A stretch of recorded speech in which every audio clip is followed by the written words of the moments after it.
Bonjour, bienvenue sur Extrême Météo pour un décryptage assez détaillé de la dégradation à venir, dégradation qui s'annonce potentiellement violente, avec possiblement, malheureusement, des inondations, je dirais assez prévisibles, localement sur le sud-est du pays. Donc dégradation qui débute en ce moment même. Nous allons le voir tout de suite à travers le radar des précipitations, où nous avons, on le voit d'ailleurs sur le radar publié sur Météo Ciel, donc des précipitations, des pluies déjà relativement conséquentes sur le centre-ouest du pays, un peu plus dispersées bien sûr et beaucoup plus faibles en allant après vers le nord et le nord-est. Donc ça, c'est, je dirais, la première phase, on va dire, de la dégradation. Et on le voit après, quand on va un peu sur la carte l'image satellite, on voit donc le front froid de la perturbation, donc qui est axé, on va dire, sud, centre-ouest jusqu'au nord, avec donc ces pluies. Et donc on voit bien ce front froid qui barre le pays. Et on voit à l'arrière déjà, d'ores et déjà, tout ce système qui nous concernera demain, notamment toute la moitié ouest. Donc ce système qui correspond en fait à un ciel de traîne avec alternance d'éclaircies et d'averses parfois orageuses. Donc demain, il faut s'attendre à beaucoup d'averses orageuses, notamment sur la moitié ouest du pays.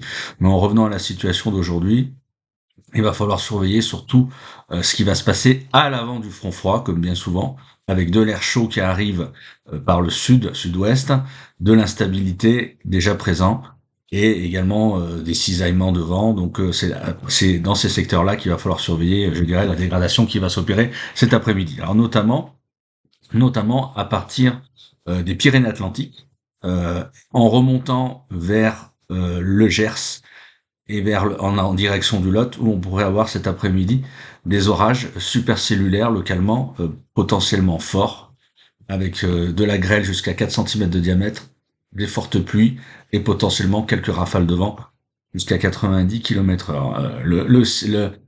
Euh, le direct sur Infoclimat donne même une petite mésodépression en surface déjà présente sur le sud-ouest, 1003 hectopascales, et elle aura son importance parce que en glissant après vers la Méditerranée, elle conditionnera, je dirais, la très forte dégradation en fin de soirée et nuit prochaine. En allant un peu plus dans le détail sur les paramètres, l'on voit par exemple pour cet après-midi, sur les Pyrénées-Orientales, l'on voit justement le paramètre SCP, donc Supercell Composite Parameter, donc l'indice supercellulaire, relativement réagir, notamment donc sur le Béarn, notamment, on le voit, avec éventuellement avec un risque de grêle associé. Comme je le disais auparavant, alors ça peut être de la grêle. Je pense pas qu'on dépassera beaucoup les 3-4 centimètres de diamètre localement, mais enfin, si cette grêle tombe abondamment, ça peut faire quelques dégâts, avec un risque aussi de rafale de vent aussi localisé. Voilà, donc ça c'est, je dirais, la première partie de la dégradation. Donc avec une dégradation, je dirais, qui va d'abord, je dirais, voilà, après se décaler vers le Gers, le Tarn-et-Garonne, le Sud-Lot notamment. Après le risque, on le voit sur sur les radars, sur les modélisations de précipitations, on voit que le risque est beaucoup moins important quand on regarde dans le détail sur l'intérieur du sud-ouest, notamment on le voit sur l'est du Gers, la Haute-Garonne notamment, où on voit que vraiment les cumuls seront très faibles. Tout cela en fait c'est à cause que le front froid et notamment toute l'activité préfrontale est pris dans un flux de sud-ouest et donc on a un effet de feune qui est provoqué par les Pyrénées et donc ce secteur-là sera vraiment feuné on va dire donc avec une absence de précipitation quasiment, même si on peut pas exclure potentiellement un ou deux orages qui pourraient éventuellement se développer, mais vraiment localement et a priori ne donneraient pas grand-chose.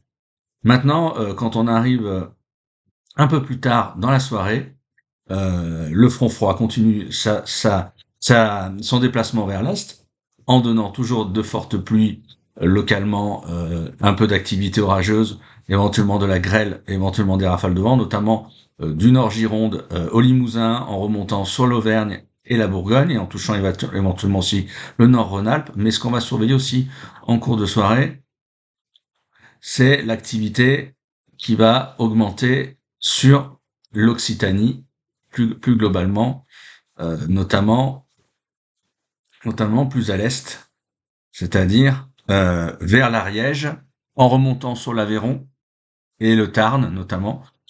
Et là, on pourrait avoir également aussi des orages potentiellement forts, toujours éventuellement localement supercellulaires, chute de grêle associée également, éventuellement rafale de vent. Et là où il va falloir regarder de très très près, c'est en fin de soirée. Alors l'activité, sur le modèle arôme notamment, l'activité est vue quand même moindre globalement sur les Pyrénées-Orientales et l'Aude, mais il faut se méfier parce qu'on a d'autres modélisations un peu plus consistantes où on aurait quand même éventuellement de fortes pluies orageuses sur ces départements avec éventuellement un petit risque de phénomène tourbillonnaire près du littoral. Donc je ne me fixerai pas un seul run d'arôme pour je dirais évacuer un risque d'orage fort sur le Roussillon et sur l'Aude. Maintenant, on va surveiller en fin de soirée ce qui va se passer dans le sud-est,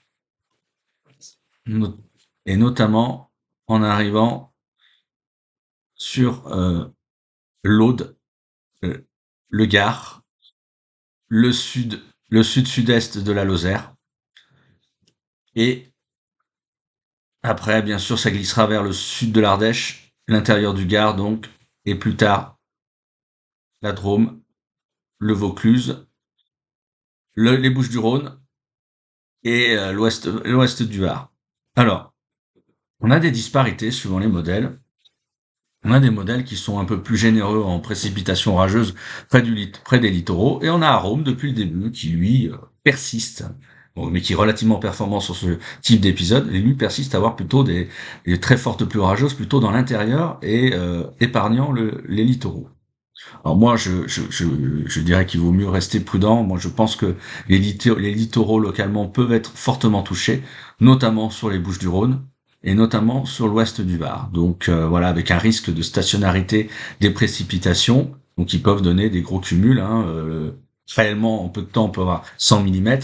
Et je serais pas étonné que demain, à la fin de l'épisode, on ait atteint et même dépassé localement les 150 mm avec éventuellement les conséquences néfastes, c'est-à-dire inondations, crues de cours d'eau et éventuellement potentiellement peut-être d'autres dégâts liés à des orages parce qu'on a encore aussi un risque de grêle ce soir assez important, potentiellement jusqu'à 5 cm de diamètre et éventuellement aussi des rafales de vent descendantes, macro rafales très violentes localement jusqu'à environ 130 km/h et un risque de phénomène tourbillonnaire très très important quand même, notamment en allant vers les littoraux. Donc vraiment, c'est une situation, je dirais, à suivre absolument de très très près. Donc, je vous redonne le texte de ma prévision réalisée il y a peu de temps, donc sur la zone la plus concernée, donc des orages localement forts et supercellulaires avec grêle. Je me suis trompé de paragraphe, excusez-moi. Des orages violents à caractère fréquemment supercellulaire et diluviens abordera en cours de soirée, plutôt vers la fin, l'est de l'Hérault, atteignant le sud-est de la Lozère, puis le Gard et le sud Ardèche. Ils pourront donner plus de 100 mm de pluie en peu de temps, associés à tous les risques possibles, comme des chutes de grêle localement abondantes jusqu'à 5 cm de diamètre, des rafales de vent descendantes, macro rafales possibles jusqu'à 130 km/h environ. Le risque de phénomène tourbillonnaire sera bien présent notamment près des littoraux. En cours de nuit prochaine, ces orages violents à potentiel diluvien se décaleront sur tout le sud de la Drôme, le Vaucluse, les Bouches-du-Rhône et en arrivant en fin de nuit, l'ouest du Var. Donc toujours les mêmes caractéristiques possibles comme décrit précédemment. À noter que globalement, l'activité électrique sera intense sous ces cellules. Et donc il y a l'aspect aussi qu'il faut aborder, c'est l'aspect de la stationnarité possible de ces cellules. Donc une stationnarité des cellules orageuses est à craindre notamment entre l'est des Bouches-du-Rhône et l'ouest du Var, avec des cumuls de pluie possibles jusqu'à environ 150 mm.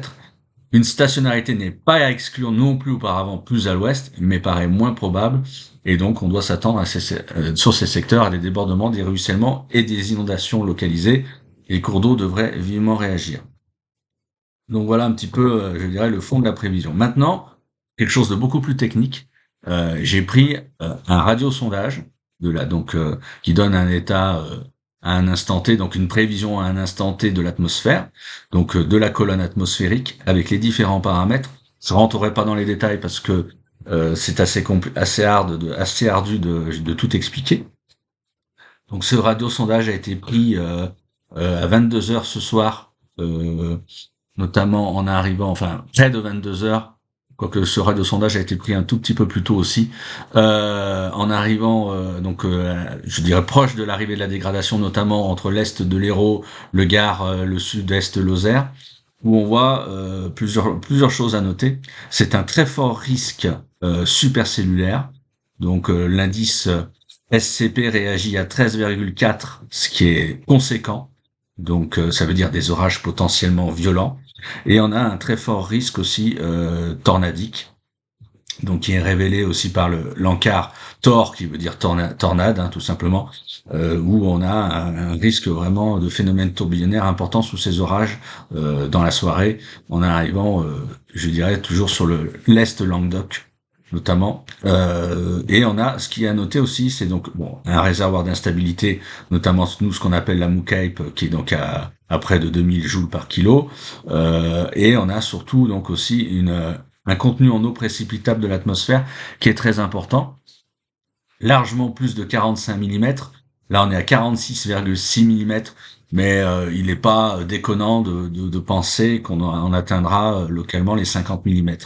Donc ça veut dire qu'en très peu de temps, sous des orages, même pas obligatoirement stationnaires, en très peu de temps, il peut tomber, en 1 heure de temps, il peut tomber facilement 50 mm sous ces types d'orages.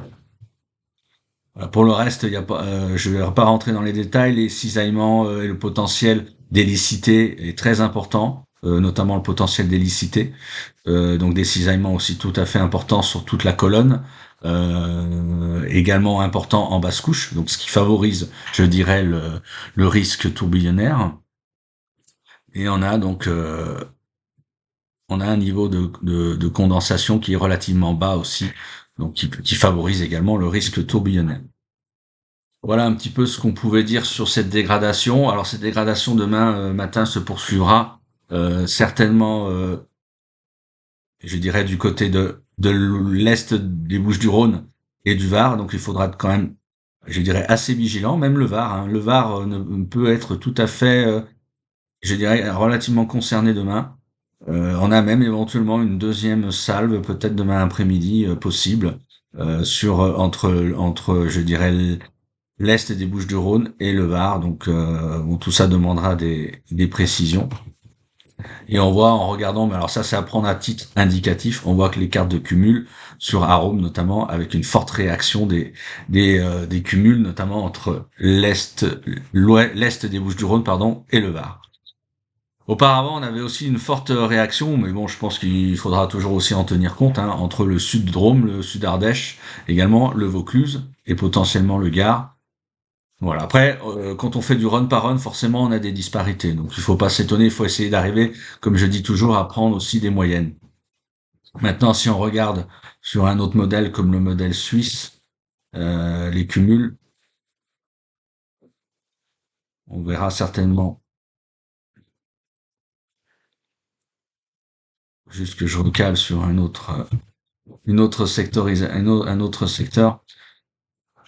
Voilà, on a quand même globalement sur le modèle suisse également des cumuls qui peuvent dépasser les 100 mm. Notamment, on a toujours ce secteur de l'est des Bouches-du-Rhône qui revient quand même globalement, hein, sur les différentes sorties. Et quand on prend le modèle icône aussi, modèle icône qui est quand même relativement performant, lui complètement décalé, voit des cumuls beaucoup plus importants, notamment sur la Drôme et l'Ardèche. Voilà, donc on a encore des disparités entre les modèles, donc on aura forcément des surprises, je dirais bonnes ou mauvaises. Vous voyez, on a le modèle Harmonie aussi, mais lui qui décale complètement sur les Alpes de Haute-Provence. Donc on a un petit peu de tout. Mais enfin, en termes de récurrence quand même au niveau des runs, je pense que les risques sont quand même plus importants entre le Gard, le sud Ardèche, le sud Drôme, le Vaucluse globalement, l'est des Bouches-du-Rhône et l'ouest du Var. Voilà ce qu'on pouvait dire sur cette dégradation. J'espère que ce décryptage vous aura intéressé et je vous dis à bientôt.